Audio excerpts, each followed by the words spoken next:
এবং এই লক্ষ্য নিয়েই আমরা পিছিয়ে পড়া যারা আছে তাদেরকে নিয়ে কাজ করার জন্য আমরা এই সংগঠনটি করা। আমরা সবাই যদি সম্মিলিতভাবে ঐক্যবদ্ধভাবে যদি আমরা কাজ করি, আমাদের পিছিয়ে পড়া মানুষগুলিকে আমরা এগিয়ে আনতে পারবো এবং আমাদের সামাজিক যে সমস্যাগুলি আছে এই সমস্যাগুলি দূর হবে।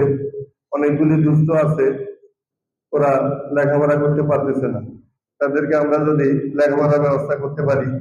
কতগুলি আছে শিক্ষা উন্নয়নের জন্য লেখাপড়া ব্যাঘাত হচ্ছে, তাদের জন্য আমরা সবাই সম্মিলিতভাবে যদি এগিয়ে আসতে পারি।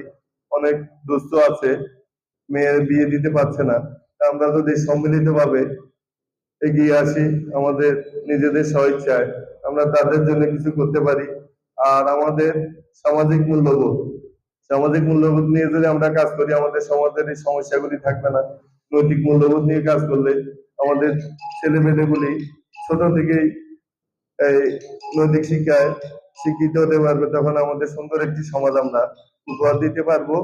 আর আমাদের আপদে বিপদে যে কোনো দুর্যোগ মুহূর্তে আমরা যদি ঐক্য থাকি, আমাদের সবাই ঐক্যবদ্ধভাবে যদি এগিয়ে যাই, আমরা যে কোনো সমস্যার মোকাবিলা করতে পারবো।